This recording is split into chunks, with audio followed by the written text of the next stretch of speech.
Hola queridos amigos, bienvenidos a otra entrega de Contracara, aquí por TLB1, toda la verdad primero.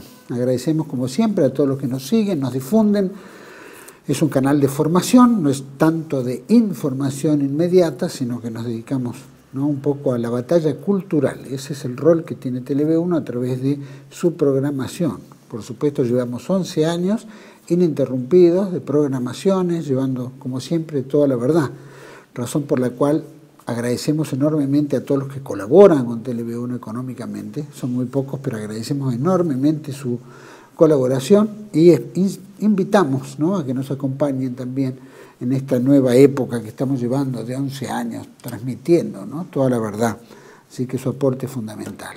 Como siempre, transmitimos a través de nuestra página web www.canalteleb1.com, debajo de este programa las redes que nos mantenemos diariamente en contacto, y como siempre ponemos el programa bajo la protección y advocación de la Virgen de Guadalupe, Reina y Señora, Emperatriz de América. Como siempre le pedimos nos guíe, nos ilumine, nos fortalezca en el camino del bien, la verdad y la belleza que tanto necesita nuestra patria, nuestra Hispanoamérica, el mundo.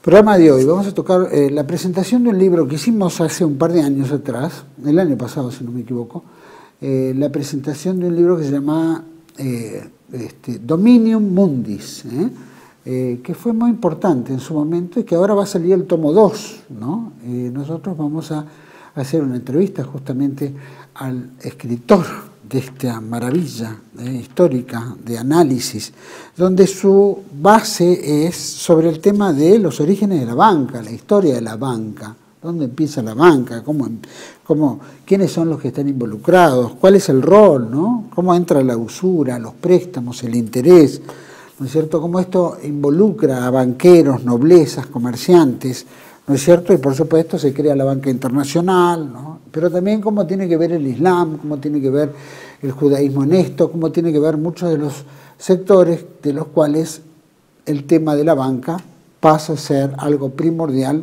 de poder, ¿no es cierto? Obviamente lo estamos viendo hoy en día, el poder mundial basado en las finanzas mundiales, en las finanzas públicas, en el control bancario, en el interés, ¿no es cierto? Y bueno, todo eso lo que genera pobreza, etcétera, etcétera. Vamos a tocar este tema. Me gustaría simplemente que pongamos una publicidad que habíamos hecho acá con respecto al tomo 1, que seguramente saldrá el mismo con el tomo 2. Por favor, señor director. Dominium Mundi, del Génesis al Gobierno Mundial, de Samuel Cruz. Una monumental obra en la que se devela que el proyecto político del gobierno mundial se remonta a épocas tan antiguas como el propio Génesis, el Templo de Salomón, Alejandro Magno y el Imperio Romano. Historias que tienen en común su temprano interés por el control del dinero, de las armas y de la narrativa, las herramientas predilectas de las élites dominadoras para moldear a las masas y llevarlas a aceptar una autoridad mundial. En esta, su segunda obra, el autor recopila y conecta los eventos históricos que han sido alejados del conocimiento público porque la verdad no es conveniente para los poderosos del mundo. Dominium Mundi, del Génesis al Gobierno Mundial, disponible en Amazon en formato físico y Kindle. Bueno, eso es lo que venimos a entrevistar ahora, justamente al ingeniero Samuel Cruz, que es ingeniero industrial del Instituto Tecnológico de Sonora en México. Es escritor, analista y conferencista internacional, experto en geopolítica y gobernanza mundial, geopolítica de la Unión Europea e historia del terrorismo y contraterrorismo. Colaborador de varios medios en México, España y Argentina. Docente del CEDIPC en México y de CEPA en Argentina. Condujo el programa recientemente El poder detrás de las cortinas con Martín Álvarez, y es autor de justamente El mundo detrás de las cortinas, la historia como instrumento del control de las masas, que fue publicado aquí en Buenos Aires y que está a disposición a través de Mercado Pago. Por supuesto, para mí es un gusto compartir el programa con el ingeniero Samuel Cruz desde Bolivia. Así que bienvenido, Samuel, gracias por atendernos. Gracias a usted, don Juan Manuel, siempre es un placer estar en su programa. Ah, el placer es mío tenerte, y aparte por lo abundante de información y de temas históricos, ¿no? Que también son tan importantes que haces, que creo que tenés también tu propio canal, ¿no es cierto? Que es Detrás de las Cortinas, si no me equivoco, uno y el otro. Revisionismo y geopolítica en YouTube y detrás de las cortinas, pues es con TLB1. Ah, mira, claro, es con nosotros, que a veces está en YouTube y a veces Claro, no. Depende de los temas para no despertar al indio que maneja, ¿no? exacto. Sí, Este, sí, sí.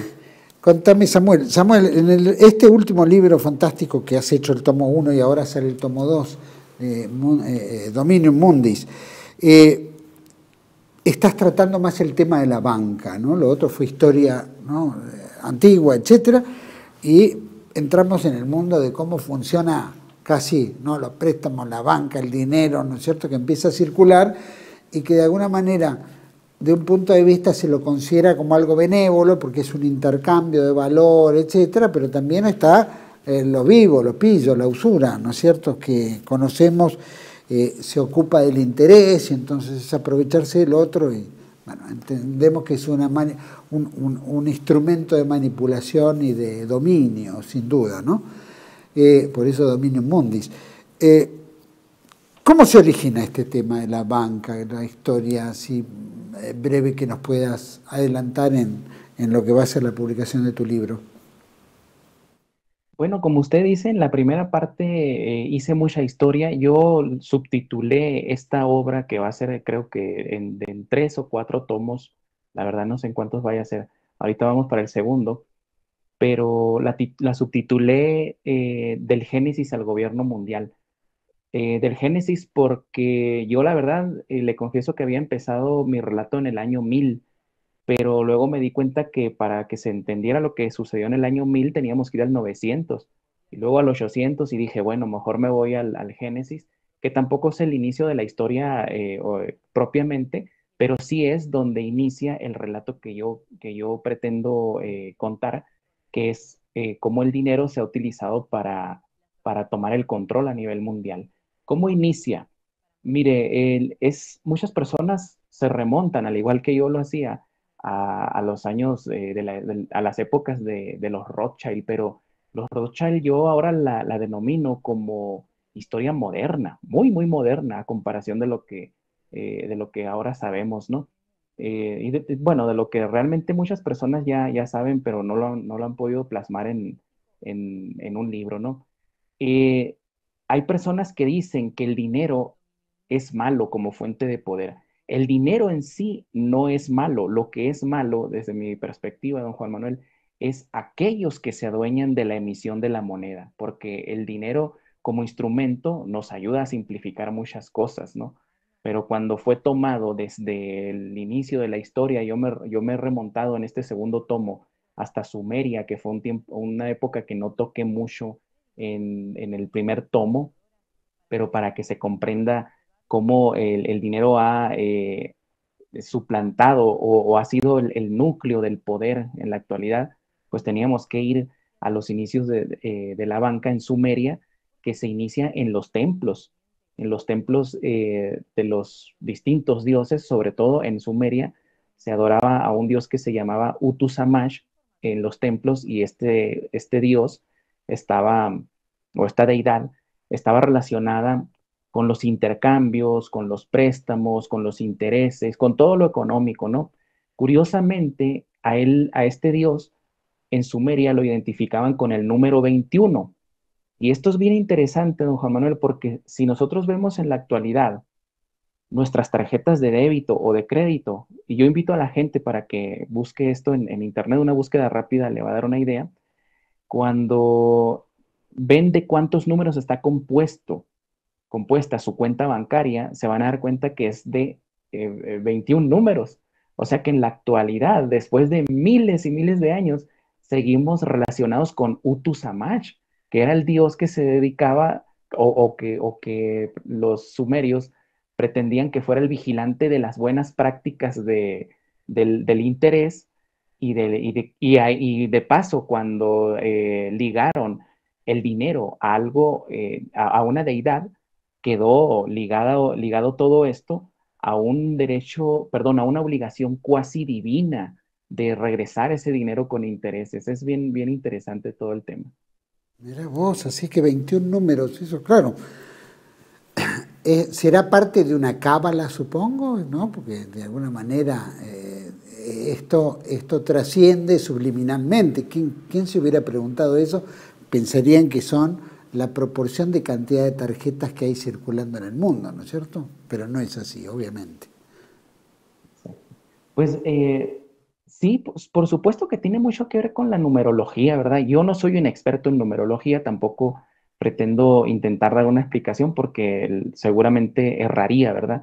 Pero yo lo relaciono más con el control de la emisión, porque en la época, es más, mire, de hecho, muchas personas dicen que para esa época se utilizaba más el trigo, la sal, etcétera, y sí, en cierta medida se utilizaba por algunos pueblos, pero ya los sumerios empezaban a acuñar monedas de plata. De hecho, cuando crearon sus redes comerciales, llegaron a tener relaciones con otros pueblos en los cuales ellos y fíjese cómo la vida actual no ha cambiado en nada, don Juan Manuel, el control de la gente, de los recursos. Los sumerios, debido a su riqueza en producción, porque vivían cerca de los ríos, tierras muy, muy productivas, intercambiaban esas riquezas, esos alimentos, por derechos de explotación de minas, de metales para acuñar las monedas. Es lo que se hace en la actualidad también, a través del control de las tierras, del control de la verdadera riqueza, ¿no? Que son los recursos naturales. Se imprimen billetes o se fundamenta una moneda, una divisa mundial que intrínsecamente no vale nada, porque por lo menos la moneda de plata valía algo, tenía un valor intrínseco, pero hoy en la actualidad con papelitos nos obligan a entregar, con papelitos pintados de verde sobre todo, nos han obligado a entregar la riqueza y la soberanía de nuestras naciones. Esa costumbre, como le digo, que nace en los templos, se va trasladando a otras entidades que van surgiendo como los babilonios, y brincando al imperio neobabilónico, ¿no? Que se hace famoso de la mano de Nabucodonosor II. Nabucodonosor II, desde mi perspectiva histórica, comete un error gravísimo cuando invade Judea, porque destruye, como todos sabemos, el segundo templo, el primer templo de Salomón, perdón, pero en esa destrucción, como en aquella época la forma de dominar a un pueblo era intentar cortar la raíz de la élite que gobernaba ese pueblo y llevarlas a otras ciudades para que se mezclara, ¿no? con estos y se diluyera esos focos de rebeldía, pero no tenía Nabucodonosor la idea de que se iba a enfrentar a una nación que tenía una característica muy, muy racista, con todas las palabras, ¿no? Muy étnicamente muy arraigada, que eran los hebreos. Cuando se lleva a la élite, a Jeconías, o a los hijos de Jeconías, ¿no? Y a toda su familia, o Joaquín, ¿no? Cuando conquista en Nabucodonosor Judea, se los lleva a Babilonia, y en Babilonia Jeconías ciertamente pasa un tiempo encarcelado, pero encarcelado en un palacio. O sea, era una persona que incluso se llegó a convertir en uno de sus asesores, a tal grado que cuando muere Nabucodonosor, su hijo Evil Merodach lo nombra su principal asesor, pasando a crear lo que de hecho muchos hebreos no conocen, no digo todos, ¿no? Muchos no conocen esta historia del exilarca, así como se escucha, exilarca, ¿no? El exilarca significa la cabeza del pueblo judío, del pueblo judío en el exilio. Y el exilarca pues tenía sangre davídica, o sea que continúa la línea David, de la casa de David. Pero entre todas esas personas que Nabucodonosor se llevó a Babilonia, don Juan Manuel, había dos familias, los Egibi y los Murachu. Y esas familias eran banqueras ya para la época. Le voy a resumir en muy pocas palabras lo que sucedió. Al final del reinado de Nabucodonosor, Nabucodonosor le debía dinero a esas dos familias. Imagínense el error que cometió. Mira, serían como los Rothschild o los Rockefeller, ¿no es cierto? De la Exactamente, época. exactamente. De hecho, en mi libro, en el segundo tomo, yo comparo el actuar de los Egibi y de los Murashu con los Rothschild, porque ellos, cuando cae Babilonia, cuando llega Ciro el Grande, de hecho, cuando muere Nabucodonosor, ellos empiezan a perder un poco de presencia debido a Nabodino, ¿no? Nabonido, perdón, que es el usurpador del reino, porque Evil Merodach no fue muy efectivo.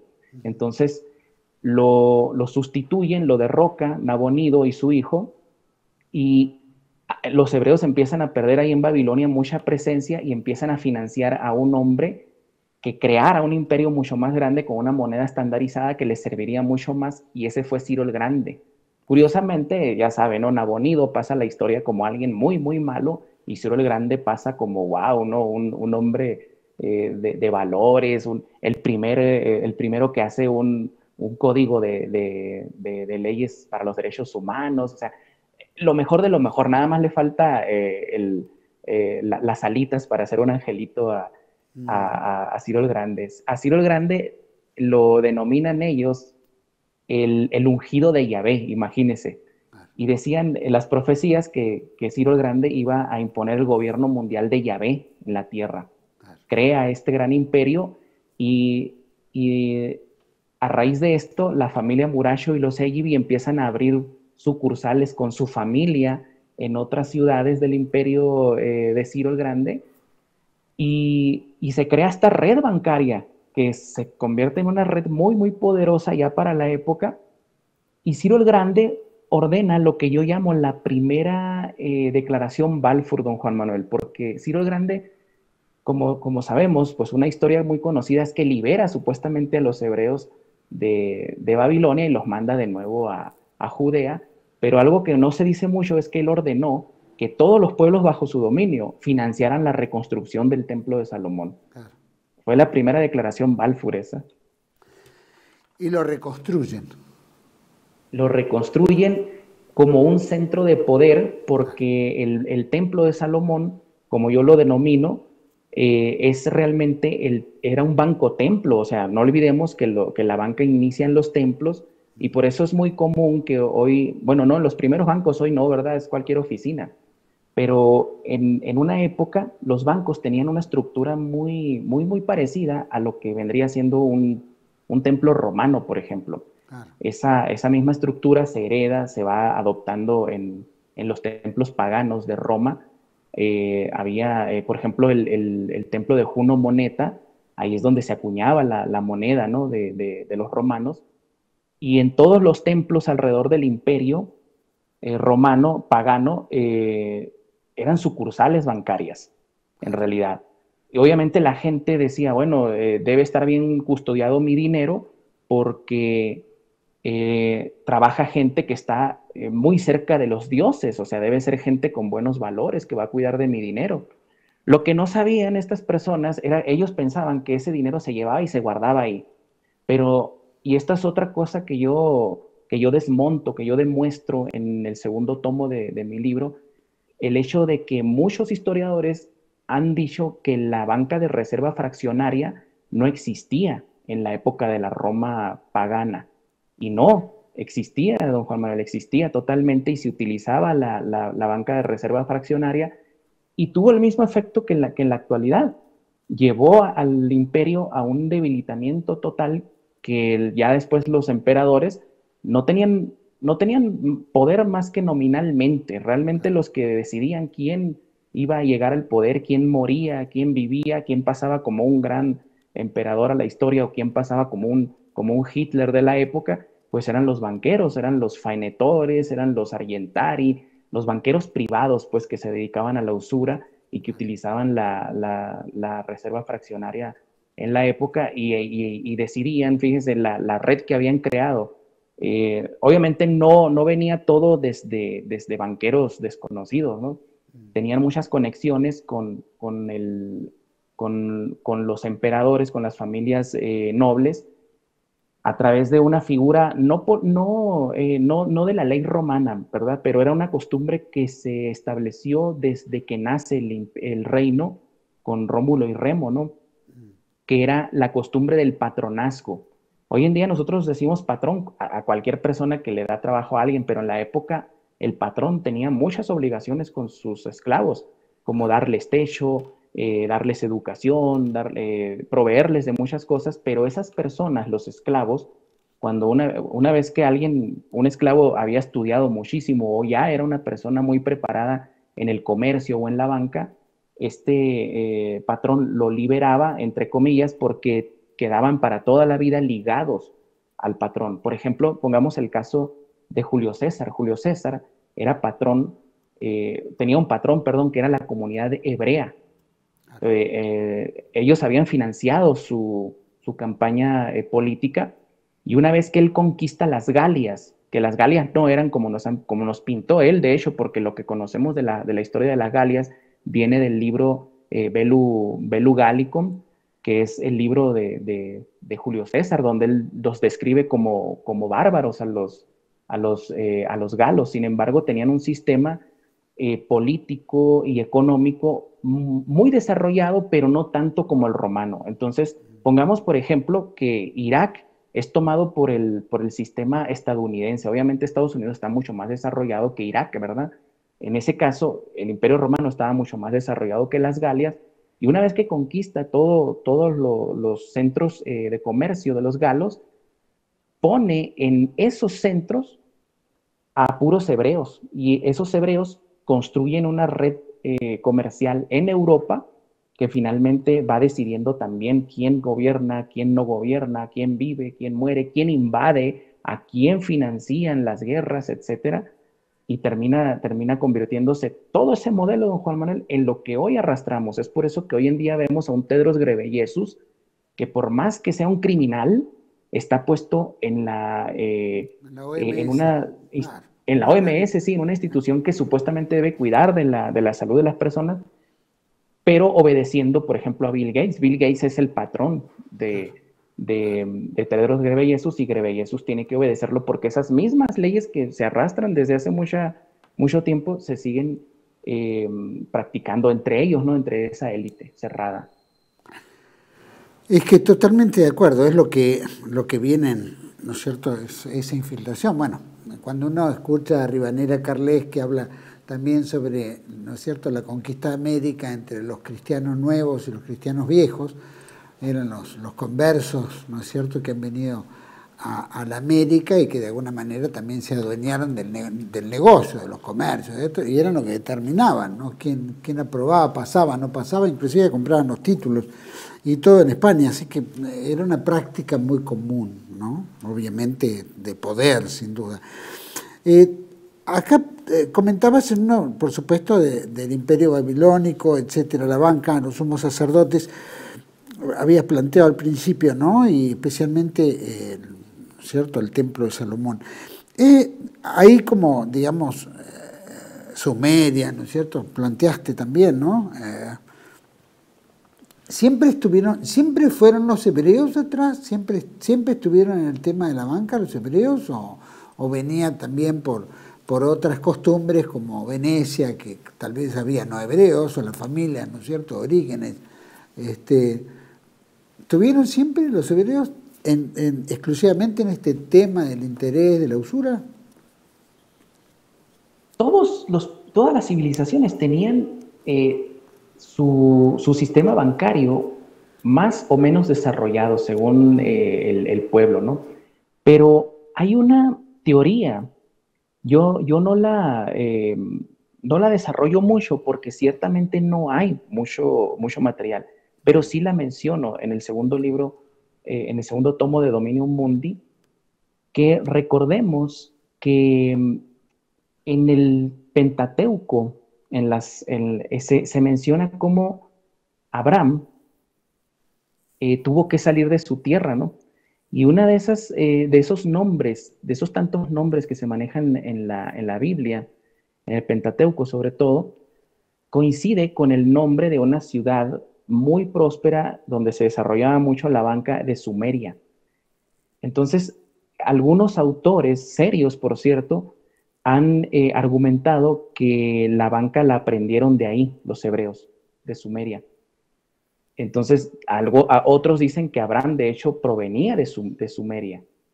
Y él la lleva a su pueblo, la va enseñando. Es por eso que muy temprano en la historia podemos leer cómo se hacen guiños de cómo utilizar el dinero en favor de este pueblo, ¿verdad? Como por ejemplo, el más claro ejemplo es que tienes derecho a cobrarle o que puedes cobrarle usura a otras personas, pero no al propio pueblo hebreo, ¿verdad?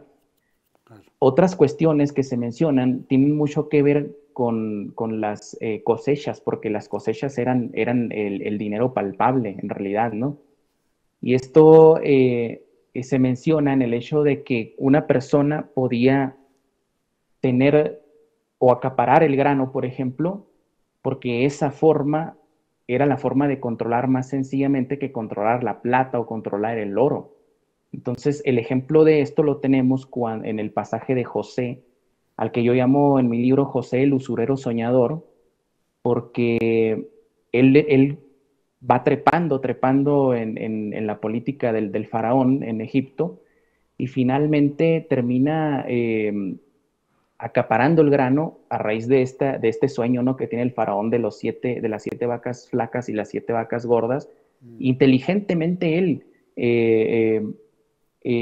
sabedor de que el clima cambia, de que los tiempos cambian, le recomendó que en 7 años acumulara todo el grano que pudiera. El grano era la moneda en esa época, y en los próximos 7 años podía estarla vendiendo, ¿no?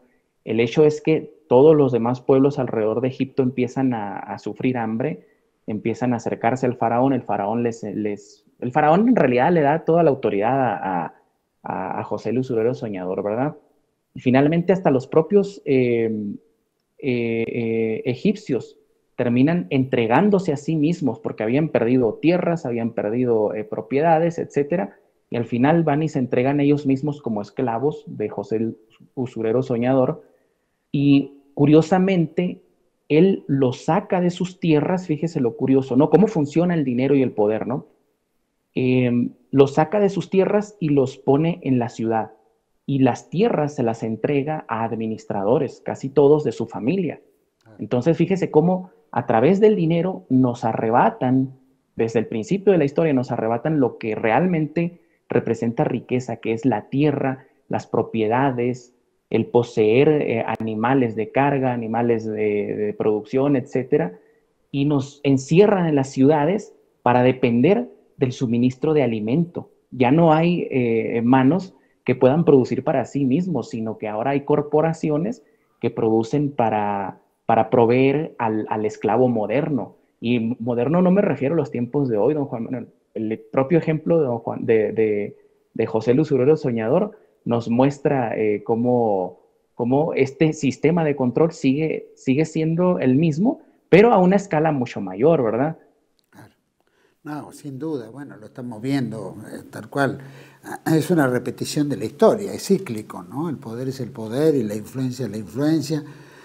Y lo hemos visto también, ¿te acordás? En el tema de las hipotecas en el 2008, cuando, ¿no?, se compraban esas especies de paquetes basura que le ponían bonitos nombres y se iban vendiendo en fondos de pensión o fondos internacionales, hasta que algún día estalló el Lehman Brothers famoso y generó unas pérdidas enormes donde mucha gente perdió sus propiedades, perdió sus empresas, perdió todo porque no tenía cómo pagar y terminaba en manos de los bancos, que al final algunos los remataban y los terminaba comprando la banca famosa, que al final se terminaba quedando con las propiedades. O sea que son temas que se repiten en la historia y es una forma de ir tal vez concentrando el poder, ¿no?, de a poco, ¿no?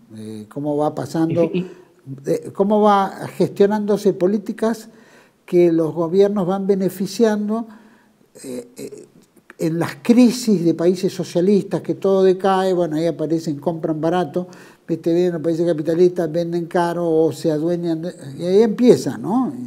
Lo estamos viendo en la Argentina, en una forma escandalosa prácticamente.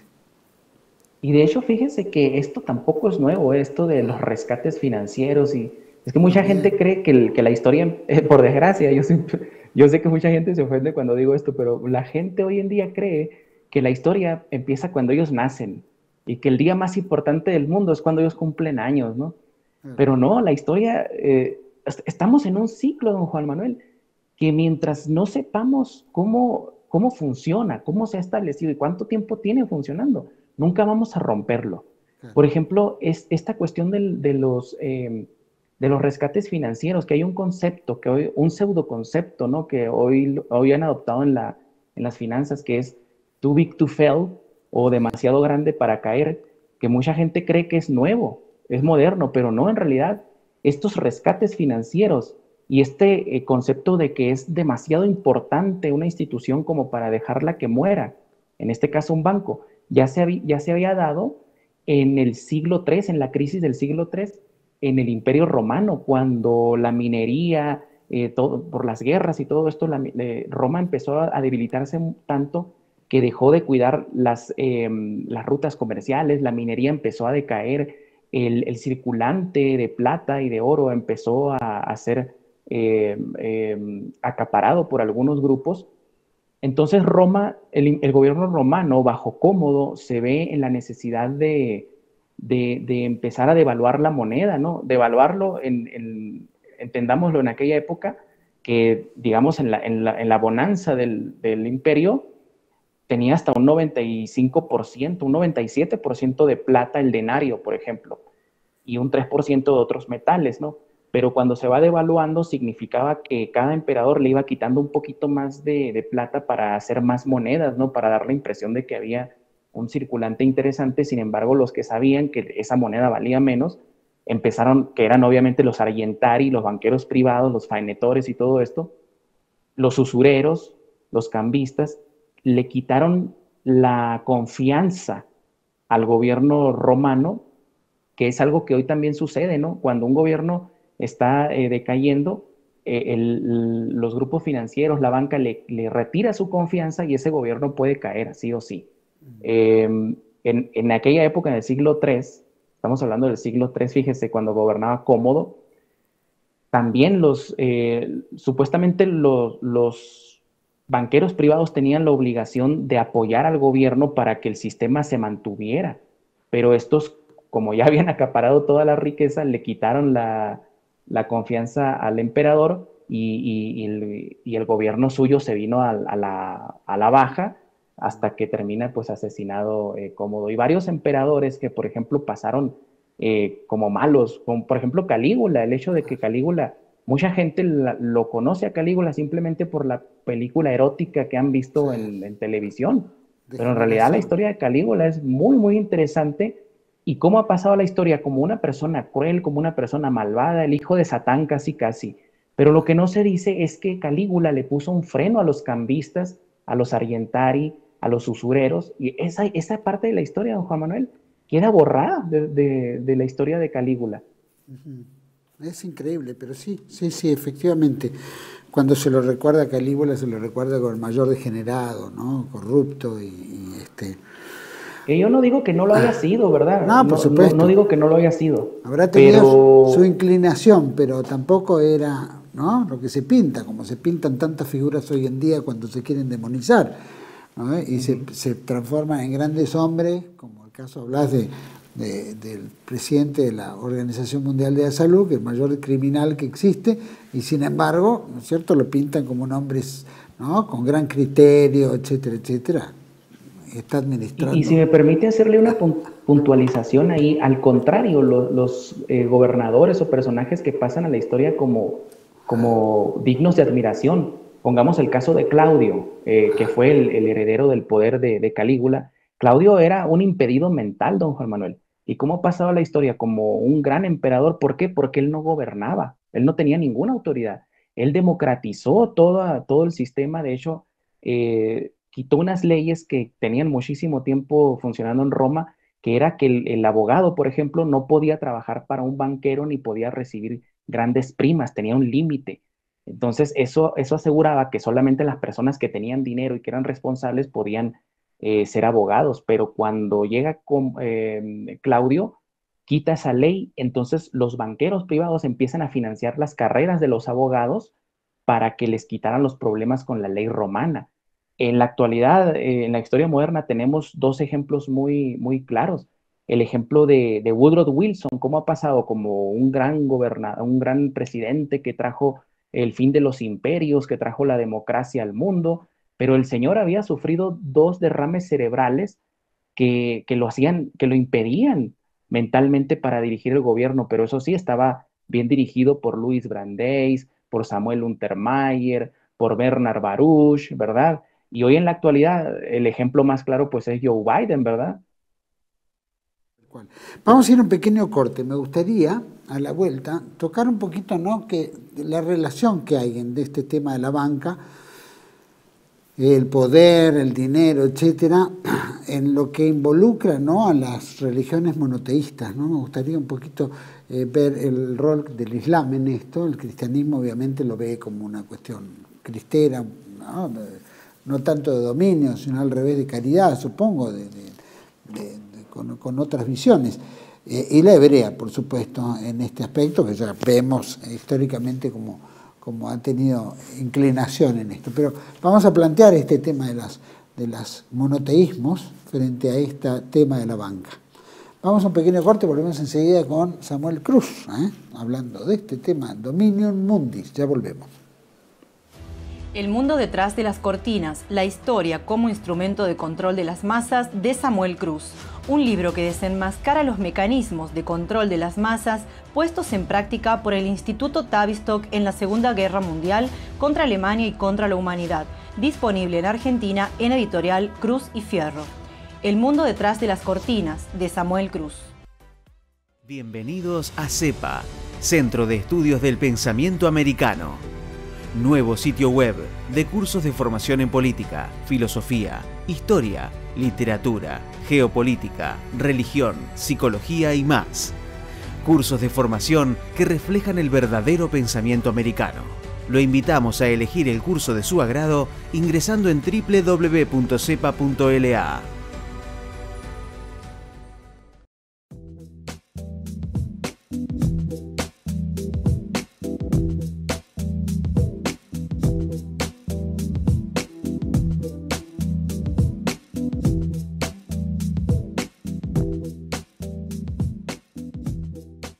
Decir siempre la verdad primero tiene un precio.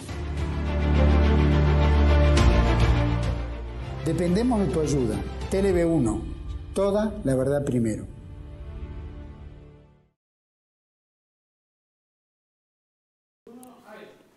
Bueno, estamos de vuelta en este segundo bloque con nuestro querido amigo Samuel Cruz desde Bolivia. Samuel, había quedado en el bloque anterior el tema de las religiones monoteístas. Sabíamos que también estaban los paganos, etcétera, ¿no? Grandes construcciones en Roma, las vemos hoy en día convertidas en iglesias católicas, cristianas. Pero contame un poquito el rol de la banca, porque cada uno debía tener, entendemos a los judíos que venían, ¿no?, los hebreos hace rato, con esta inclinación del dinero, etcétera, el becerro con Moisés, ¿no?, la adoración al becerro de oro. Y tanto, los dominios, con las expulsiones que han tenido también, que no deben haber sido porque tenían mala cara, sino justamente por el tema de la usura, en Egipto y tantos otros lugares. Y ha pasado históricamente, pero en este tema religioso, ¿no?, ¿cómo lo veía el tema de la banca, cómo lo veía cada uno y bueno, y quién dominaba a quién en alguna época, ¿no? Bueno, empiezo por la última pregunta, ¿no? ¿Quién dominaba a quién? Es una pregunta que tiene un matiz muy especial, porque no había, por ejemplo, no era que hebreos dominaran a romanos o romanos a gálicos, etcétera, sino que en un principio sí, ¿verdad? Pero se fue creando un grupo cerrado. De hecho, los Argentari no dejaban entrar a cualquier persona en su círculo, ¿no?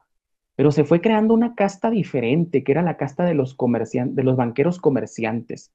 esos que fueron creando lo que yo llamo en mi segundo tomo de Dominium Mundi, el imperio secreto, porque mientras los imperios físicos reales, ¿no? Por ejemplo, Roma, los sasánidas, etcétera, se iban enfrentando mutuamente y destruyendo mutuamente, perdón, los únicos beneficiados eran, por ejemplo, los gremios de comerciantes y los banqueros.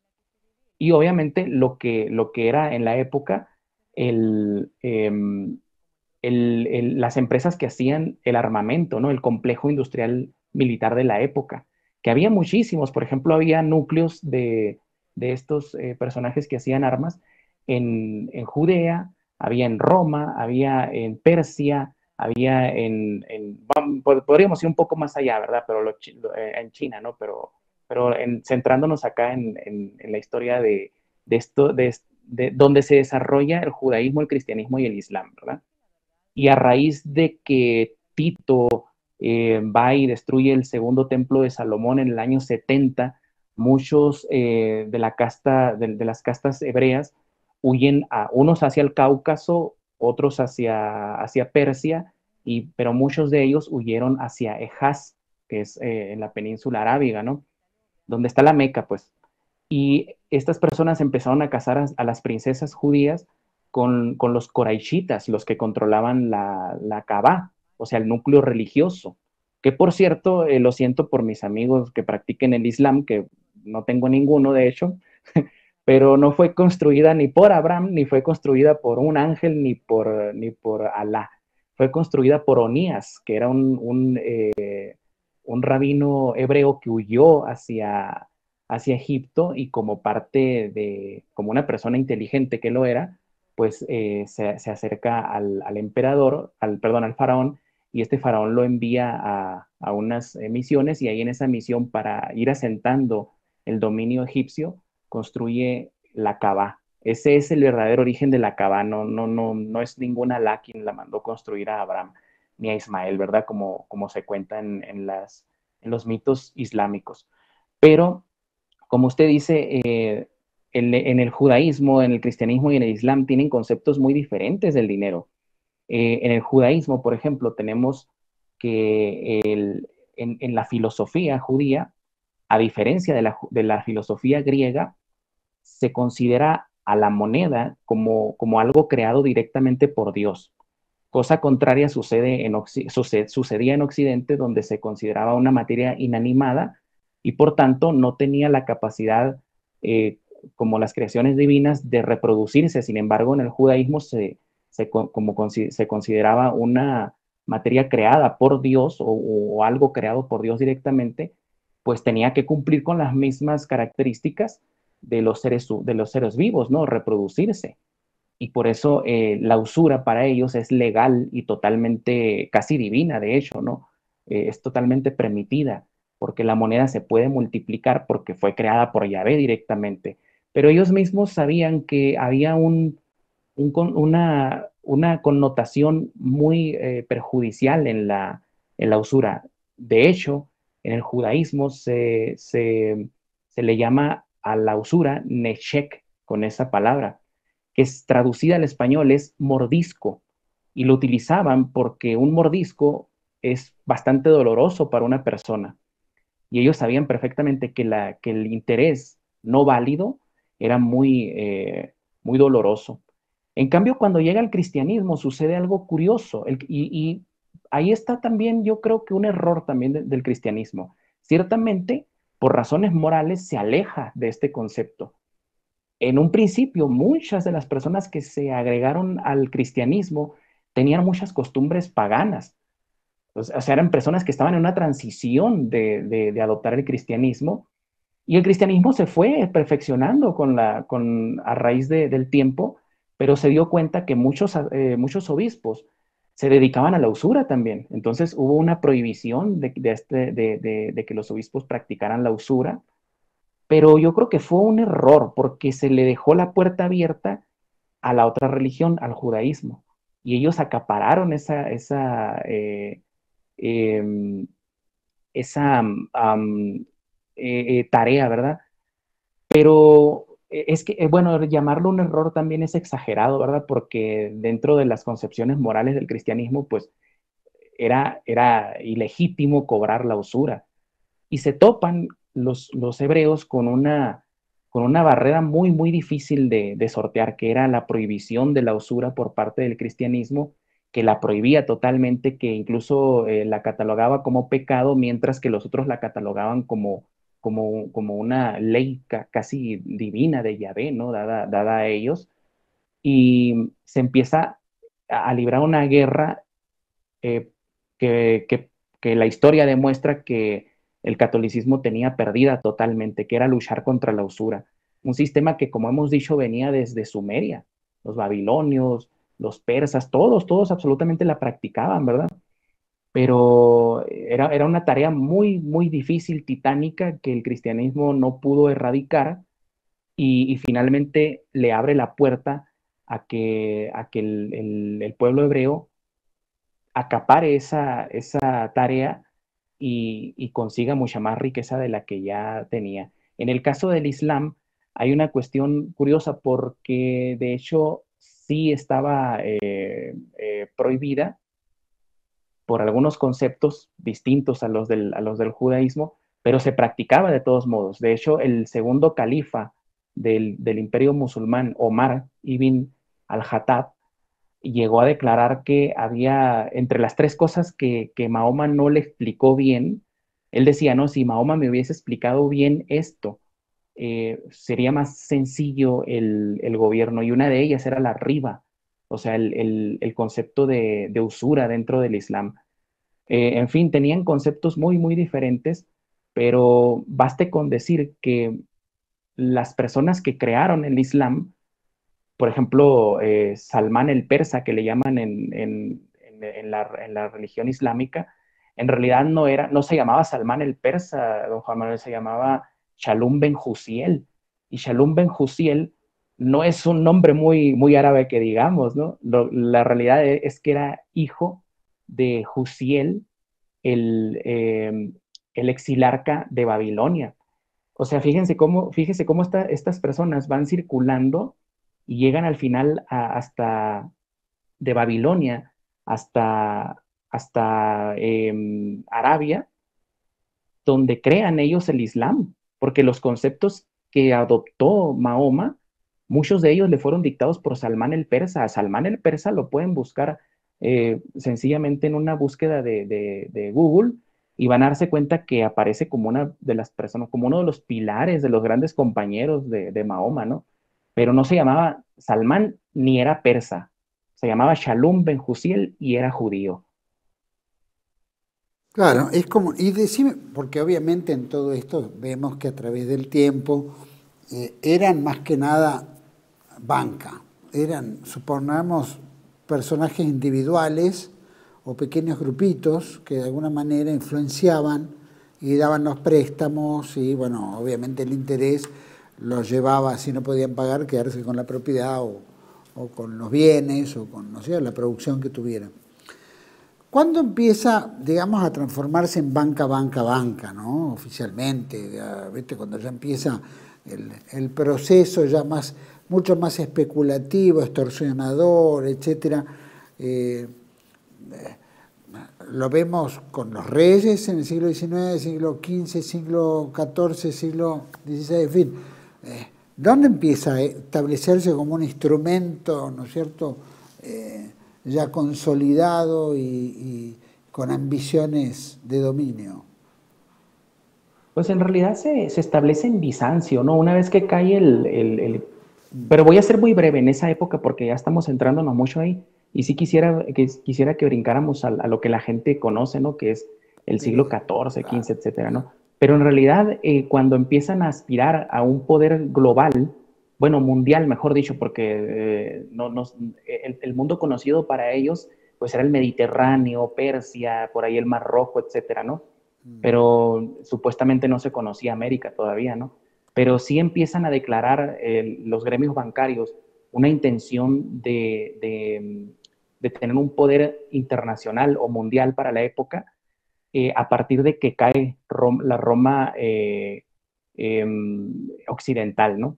y queda en pie la Roma oriental, o como le designan el Imperio Bizantino, pero en esa época hubo un problema. Ellos intentaron, la banca, que se adoptara en todo el imperio las letras de cambio, pero la gente, el común de la gente seguía prefiriendo la moneda, y eso es algo que hoy en la actualidad deberíamos recordar.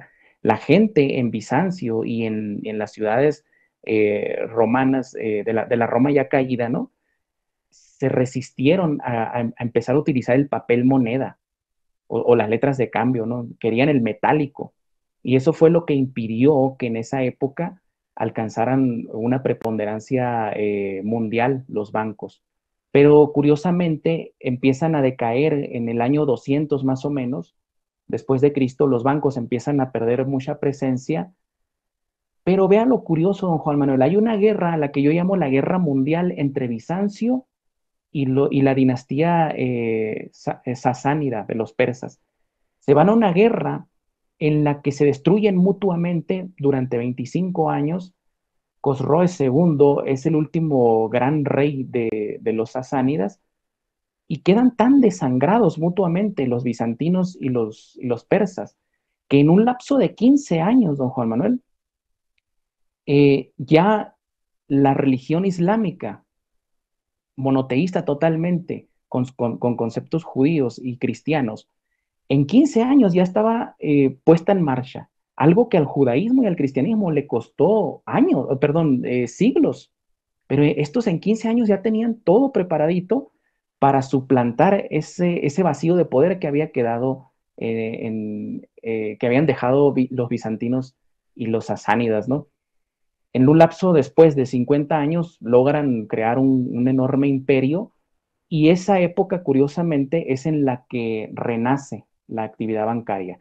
Pero si damos un salto en la historia, ya en Inglaterra hubo un rey que intentó quitar ese poder que ya habían amasado los banqueros, cuando intentó sustituir la moneda que manejaban, que habían privatizado los banqueros de Londres, por lo que se llamó los talistic.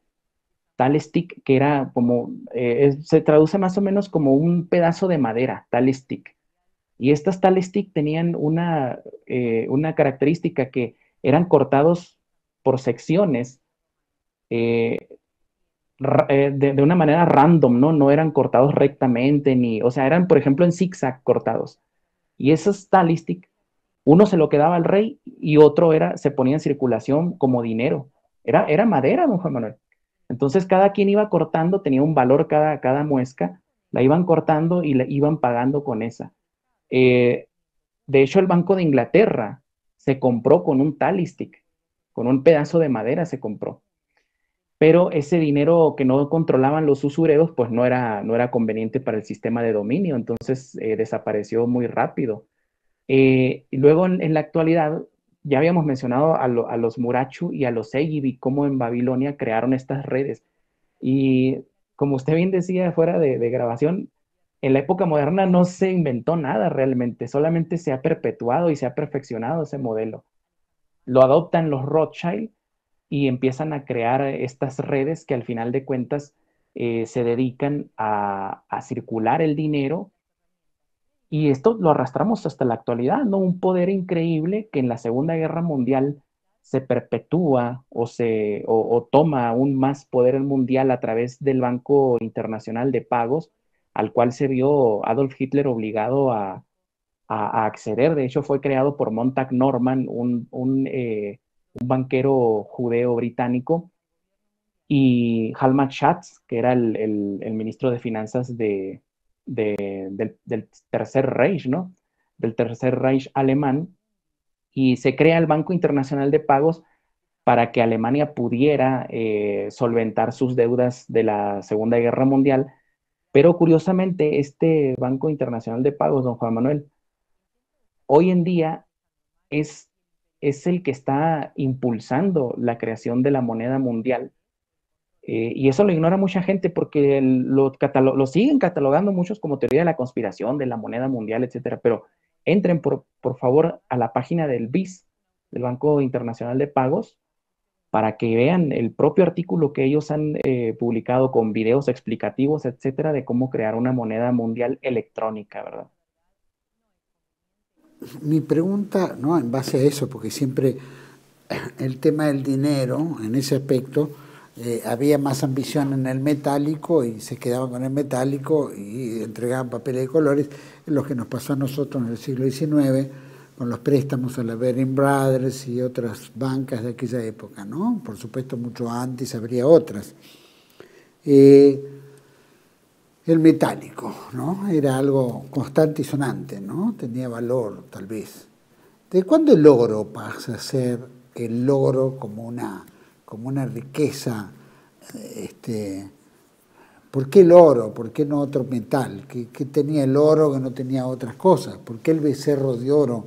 ¿Y por qué el oro es algo que, por más que hablemos hoy en día de entrar en el mundo digital o el dinero, no es oro? Y las bancas, sea, ¿no es cierto?, en Basilea o en Londres, cuando tienen relaciones con los países, se quieren transformar en los custodios del oro de esos países y los hacen remitir a Basilea o a Londres o donde sea, que nos ha pasado a nosotros, lo ha hecho el gobierno de Macri y lo acaba de hacer el gobierno con el ministro de Economía Massa, ¿no?, de Fernández. O sea que algo hay que remitir el metálico allá, ¿no? Y no cambió en nada. Pero ¿por qué el oro? ¿Por qué el metálico?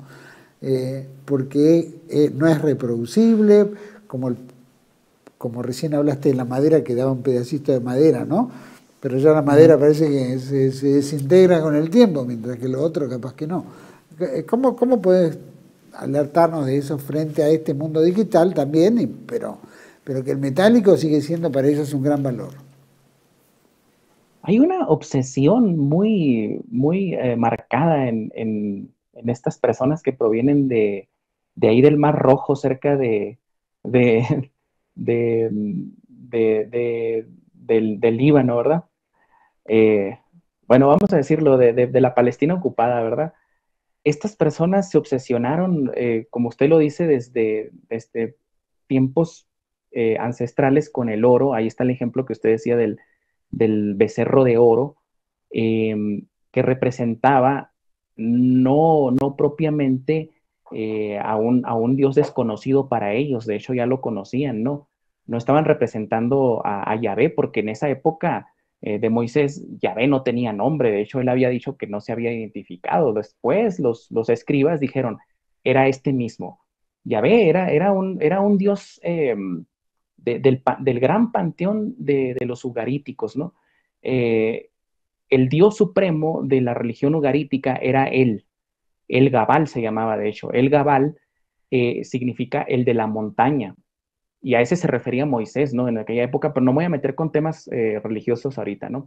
Pero luego cuando regresan, la religión real de estas personas era el yaveísmo, no era el judaísmo. El judaísmo se inventa, de hecho, don Juan Manuel, por los persas, por Ciro el Grande. Ciro el Grande inventó el judaísmo, o lo conformó, y lo conformó como un arma política, porque él tenía que debilitar a sus enemigos en Tiro, en Judea, los que habían tomado el poder en todas esas tierras. Y para debilitarlos, pues necesitaba ideas radicales. Y una idea radical, pues, era enfrentar al politeísmo, a los que adoraban a Baal, a Acera, etcétera, a una idea totalmente diferente, que era la del monoteísmo. Ahí es donde nace el judaísmo. Pero la cuestión del oro, como le digo, tiene hay una obsesión muy grande. De hecho, ya en Roma se había intentado sustituir el denario, que es de plata, a lo cual yo catalogo a la competencia entre el oro y la plata como una guerra metafísica, de hecho. Para mí, esta es una idea muy particular. La plata realmente es la que podría liberar al ser humano, mientras el oro lo esclaviza. Estamos en una guerra metafísica ahí. Entonces, los cambistas ya habían intentado en Roma que se adoptara el patrón oro en lugar del patrón plata, porque Roma, aunque no se conociera con ese concepto, utilizaba el patrón plata. La moneda estándar era el denario de plata. Luego saltamos a épocas modernas, ¿no? cuando los Goldsmith, que esta es una historia que mucha gente conoce, se dan cuenta de que la gente cuando iba a depositar su oro o su plata en sus bodegas, no la reclamaba. Entonces ellos empezaron a circular monedas. La gente se da cuenta de que es más fácil utilizar monedas que utilizar los lingotes de oro, etcétera. Y después se hace más fácil incluso utilizar el papel moneda, ¿no? Pero ahí otra vez los goldsmith, ahí está la misma palabra. Goldsmith significa orfebre, o sea, los que se dedican a trabajar el oro, mientras los silversmith son los que trabajaban la plata. Y hay otra guerra, ¿no? Pero la máxima guerra entre el oro y la plata que yo he identificado es esa guerra entre España, entre el Imperio Español y el Imperio Británico. Uno, el Imperio Británico defendiendo el oro como divisa internacional y España representando al patrón plata. Y ahí se hace una guerra global realmente porque el real de A8, que era una moneda de muchísima calidad, circulaba en todo el imperio español y aparte, no solo eso, circulaba en Estados Unidos, circulaba en Alemania, circulaba en la propia Inglaterra. Pero cuando se le entrega la dirección de la SECA de Inglaterra a Lord Isaac Newton, ahí se inicia una guerra mundial para imponer el patrón oro. Cuando cae España, por desgracia, el patrón oro empieza a expandirse por todo el mundo, don Juan Manuel, con un núcleo que era Londres. Por eso hoy en día, ¿no? Los países que poseen oro metálico, ¿no?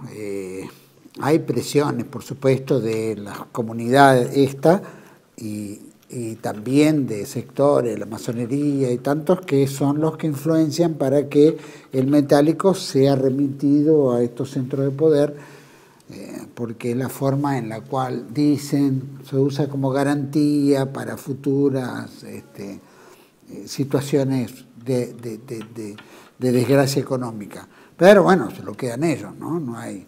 Creo que lo primero que hicieron, ¿no? Cuando entraron en Libia hicieron lo mismo, ¿no? Se apoderaron de todo el oro de Gaddafi y lo mismo hicieron con el Saddam Hussein.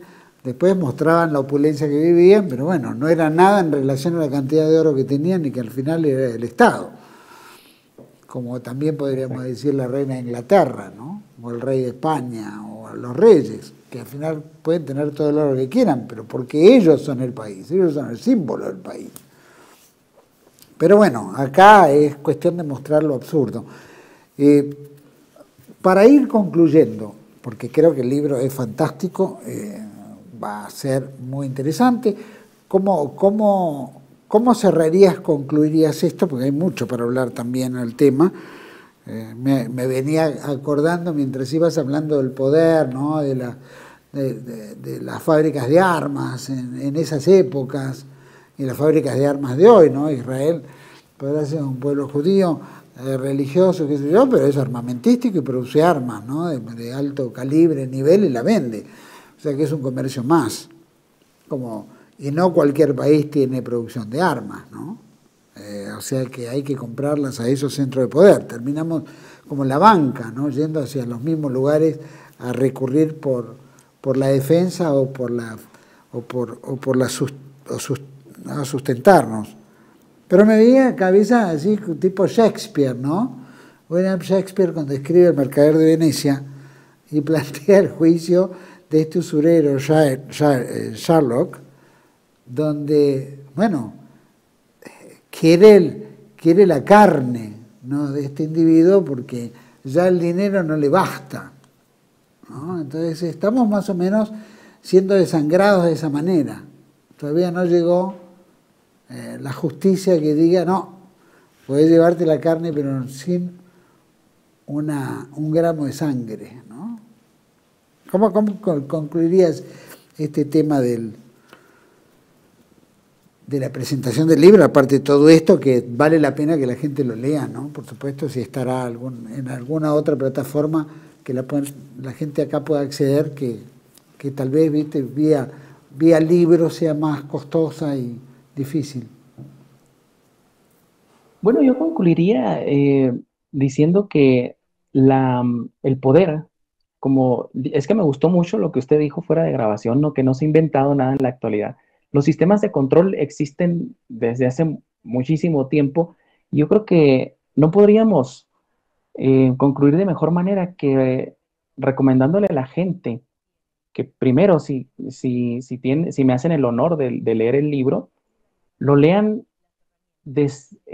intentando situarse en la época, no con los ojos de la actualidad, porque la historia WIC, esos que nos enseñan que la historia va en una sola línea y no tiene distintas vertientes, nos ha acostumbrado a que unos son buenos y otros son malos, pero no hay matices grises entre ellos, ¿no?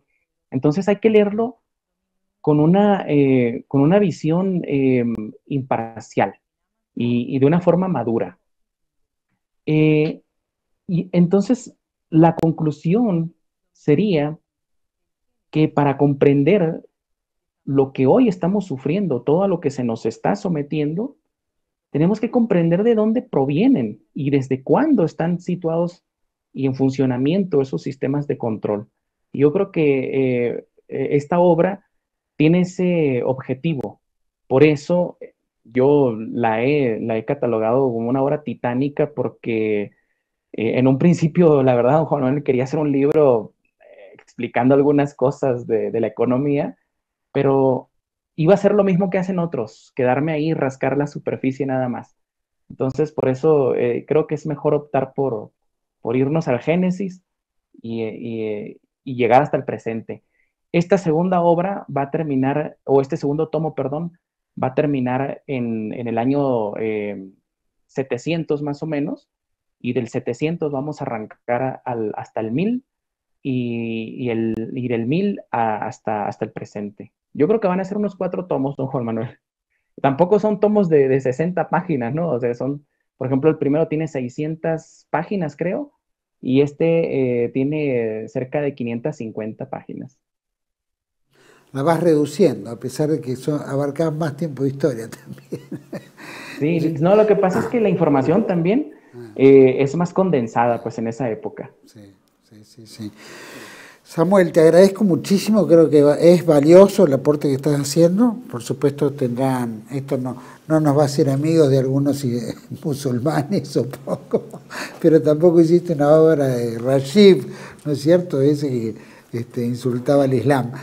Pero Bueno, yo no aporto ningún insulto, ¿no? O sea, yo siempre con respeto porque sé que incluso igual para el cristianismo, ¿no? Algunas cosas pueden resultar ofensivas, pero por eso los invito a leerlo de una forma madura, ¿no? Y ellos mismos, ellos lo saben, pero cierran los ojos.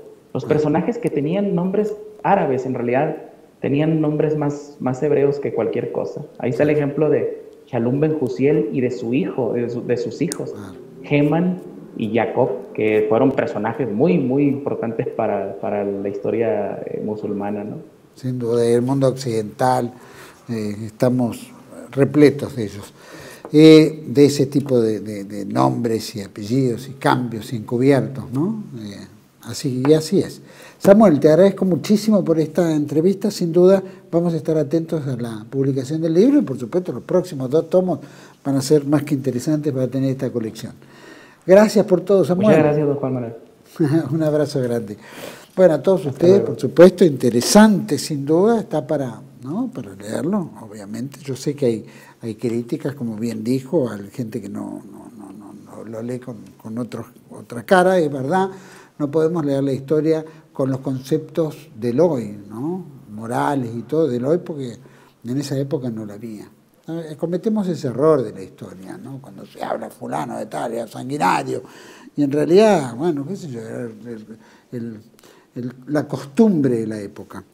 Pero sí hay una realidad, el dominio del dinero, ¿no? Cuando el dinero se toma como concepto de dinero, intercambio, qué sé yo, el que tiene control del dinero tiene control, ¿no? No en vano tiene control de muchas cosas, ¿no? Rothschild decía, denme el control de dinero y no me importa quién haga las leyes, quién controle las leyes, porque el dinero lo va a comprar, tarde o temprano.